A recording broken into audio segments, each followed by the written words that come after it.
Felizmente, o Tigrão, o Wilson Fittipaldi Jr., o pai do Christian aqui, acabou nos deixando na última sexta-feira. Momento muito triste para toda a comunidade do automobilismo brasileiro, automobilismo mundial, muita gente solidarizando com o Cris e com a família. E acho que não tem como a gente não começar o programa de hoje não tocando no assunto, claro, do Wilson, do Tigrão com a gente aqui. Nosso programa de hoje, claro, além Thiago Alves, o Nelsinho Piquet, do Christian, a gente também recebe o Serrinha. Prazer estar com você aqui, Serrinha, pro nosso programa. Obrigado pelo convite. Mas, Cris, a gente não tem realmente como não começar o programa. Acho que muita gente no chat, vários comentários foram chegando. Te dar o nosso abraço para você aqui, nossa solidariedade. E acho que a história, o legado todo que está aqui na mesa, alguns objetos, foi realmente uma grande história do teu pai. Então a gente dedica o nosso programa a ele. Beleza, Cris? Beleza. Obrigado, Thiago. Boa noite para todo mundo. Eu acho que antes de mais nada eu queria agradecer, sei lá, eu tô começando a abrir meu telefone agora para começar a ler as mensagens, todo o carinho, tudo que... Enfim, todos os comentários que todo mundo fez do meu pai, as memórias, todo o legado que ele deixou. Esses últimos 2 dias, ele dando a última volta dele lá no autódromo de Interlagos, inclusive, Paulo Louco, muito obrigado por tudo que você orquestrou num espaço de tempo muito curto.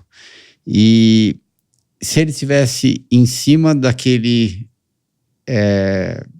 carro de bombeiro, sozinho, era o suficiente aquilo lá. Era a última volta dele lá na corrida. O Emerson até comentou comigo ontem. Ele acha que o meu pai, de todos os pilotos, foi o piloto que mais voltas deu no autódromo de Interlagos. Ele acha, entre pista nova e pista velha. Até a gente estava começando a meio que discutir para ver se a gente conseguia contar, sei lá, de algum jeito, contabilizar isso daí, mas... Vamos fazer o programa, Thiago, porque se eu começar aqui, a gente vai ficar 1, 2, sei lá, 3 horas falando tudo que ele fez, não só a âmbito profissional, mas também familiar, todos os ensinamentos dele e, enfim, pai a gente só tem um. E não vou tapar o sol com a peneira. Ele realmente, a última largada dele, nesses últimos 60 dias, tem sido muito desafiador e muito difícil, mas quando você entra na salinha e te dão aquela notícia, dá realmente um gelo lá na espinha. E só lembrar das coisas boas. E ele vai estar participando do programa hoje aqui com a gente. É isso aí, a nossa grande homenagem ao Wilsinho, que até peguei alguns dados aqui importantes. Foram 35 corridas na Fórmula 1, ele marcou 3 pontos, com um sexto lugar na Argentina e um 5º lugar na Alemanha. Venceu 2 vezes as 1000 milhas, 94 com você, inclusive, 95 também. Foi vice-campeão da Stock Car. E claro, acho que o mais importante foi o criador da única equipe de Fórmula 1 brasileira, a única equipe de Fórmula 1 do Hemisfério Sul. Nós nunca tivemos uma do Hemisfério Sul para baixo, nunca tivemos só a equipe Copersucar Fittipaldi, em parceria com o Emerson. Então, realmente é bastante a história, o legado do Wilsinho. A gente dedica o nosso programa a ele. E, claro, também um abraço para toda a família, para os amigos mais próximos, todo mundo que está realmente sentindo isso, que é um grande nome, né? Assim, é um ícone do nosso esporte aqui, que a gente tanto gosta. A gente estava lá com o Christian e meu pai tava comigo no final de semana. E aí eu tava lembrando, meu pai tava... Uma das poucas pessoas que meu pai abriu um sorriso quando encontrava na pista e aquela foto que o Zé Mário tira. Aquela foto é uma das melhores. Meu pai, assim, era o Wilson. Meu pai infelizmente não acompanhei a década de 70, 80, igual o Cris, que ele é umas 3 décadas mais velho que eu. Então eu não pude acompanhar. Eu descobri outro dia também que o Wilson tinha sido vice-campeão da Stock Car. Eu também não sabia. poder participar no autódromo eu participei muito pouco, eu até corri as 1000 milhas também com meu pai, ganhei, mas foi muito meu início e o final dele, assim. Meu pai tava fazendo só para me ajudar, obviamente participando, mas meu pai tava muito mais focado em outras coisas. Mas meu pai, assim, quando meu pai ficava sabendo que o Wilson tava na pista e a vontade meu pai tinha de estar com ele, era igual quando tava com Lauda, quando tava com aqueles poucos amigos do meu pai, ele é um pouco mais fechado, mas o Wilson era um dos 5, talvez, na vida que meu pai realmente mudava, sabe? Meu pai sempre, né? A gente vê a reação do meu pai quando foto igual aquela só tem com o Wilson e com o Lauda, né? Só os dois, assim. E até falei quando eu ia domingo encontrar o Cristo, falei, cara, eu não vou aguentar, não dá pra eu passar por um momento desse. Então, realmente dá pra entender o valor que ele tem só de...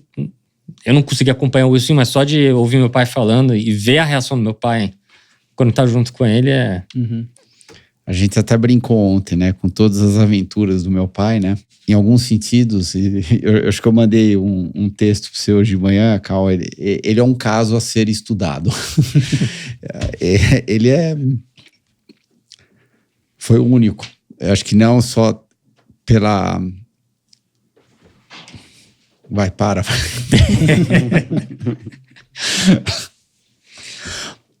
Não só pela coragem dele de até... Uau, vou fazer um carro de Fórmula 1 agora.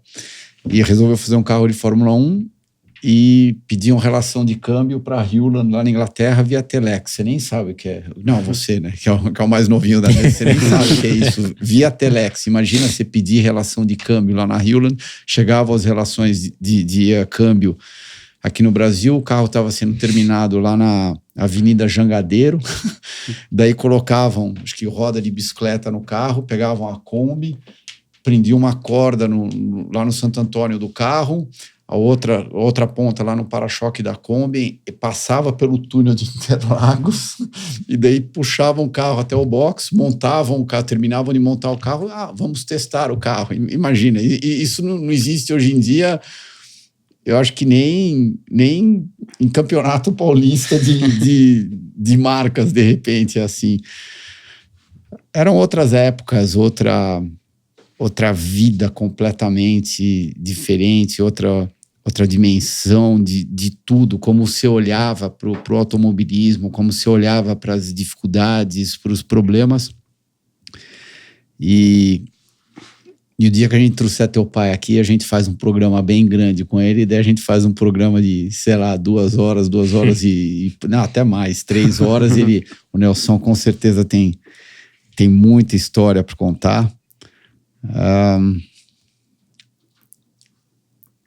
Acho que a única história que eu gostaria de dividir com vocês tem a ver com ele, óbvio, claro, mas é até estranho, porque não é num carro de Fórmula 1, não é num carro de Fórmula 2, não é nada tão expressivo, e não sei por que ficou marcado na minha cabeça, que nem aquelas coisas que a gente comenta aqui mesmo no programa de vez em quando, né, que a gente lembra de algumas coisas que, sei lá, não esquece. O primeiro dia que você andou de bicicleta, a primeira... E ele tava... Eu vou contar exatamente a mesma história que eu contei ontem para todo mundo. Ele tava com 1, 2 costelas quebradas, eu nem lembro por quê. Tinha corrida de superkart, para quem não sabe, na década de 80, que teu pai correu, inclusive.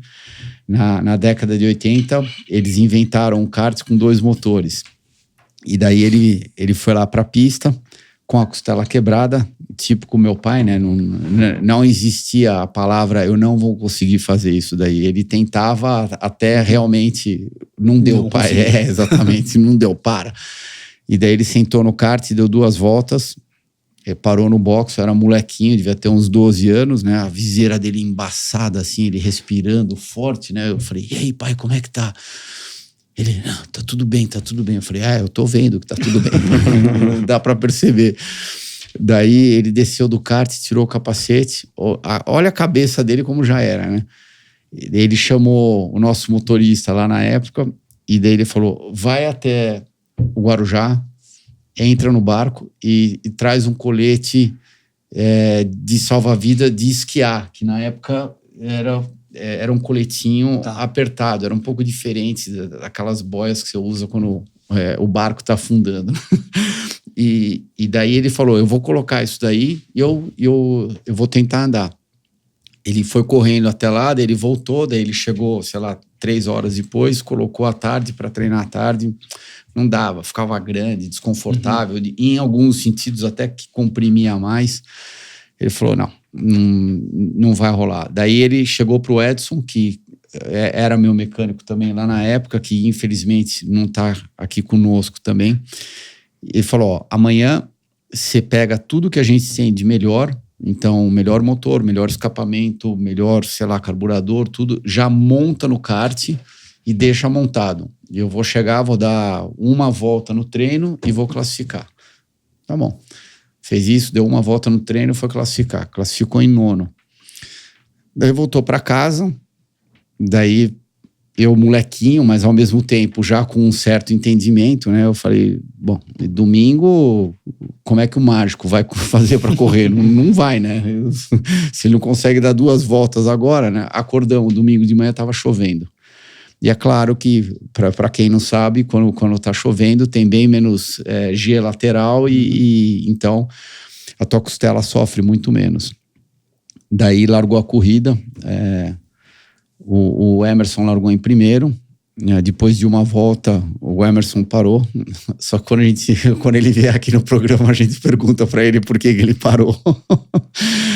Bom, e daí meu pai veio no 8º, 7º, 6º, durante a corrida, veio passando um kart atrás do outro, e é claro, eu molequinho assistindo, nossa, comecei a ficar cada vez mais excited, né? E daí abriu a última volta, tava o René Lotfi e ele. René Lotfi também não está aqui conosco, um grande piloto. E na última volta eles se passaram 4 vezes. Uau. Foi sensacional. Inclusive, eu estava outro dia tentando achar o vídeo dessa corrida. Foi muito bonita. Onde foi? Interlagos. Daí, a hora que ele chegou lá na esplanada, na última volta, saindo lá da esplanada, não entrava no miolo. Ia pra reta. Isso, fazia aquela quebra à esquerda. E a hora que ele chegou lá na esplanada, ele veio por fora lá na esplanada, freou tarde pra caramba, fez com que o René retardasse e o René freando por dentro para proteger toda a linha dele, freou mais tarde. E a hora que ele chegou em cima lá da borracha lá da faixa preta, óleo, enfim, misturado com água lá, ele escorregou um pouco e meu pai deu um X nele na saída da curva, acabou ganhando a corrida. A hora que ele ganhou a corrida, eu chorava, ajoelhado no chão, não parava de chorar. E aí o que me marcou nessa corrida foi só uma coisa, foi o pai do Rubinho, estava do meu lado, na época o Rubinho não era o Rubinho, ele estava começando a correr de kart comigo, ele pegou no meu braço e ele me levou até a balança para eu poder dar um abraço no meu pai. Eu acho que se não fosse por causa dele, eu estava chorando tanto, ajoelhado no chão, eu não conseguiria ter chegado lá na balança. E o pai dele me levou até lá, aquele ato, sabe, de novo, não me pergunte por quê, mas foi uma conexão. Eu preciso levar esse moleque lá para falar com o pai dele, e aquilo foi sensacional. Isso aí, histórias realmente emocionantes de um dos grandes nomes do nosso esporte, e ainda mais pai do Cris, pai da Roberta também. Então, um grande abraço para todo mundo que está aqui com a gente hoje.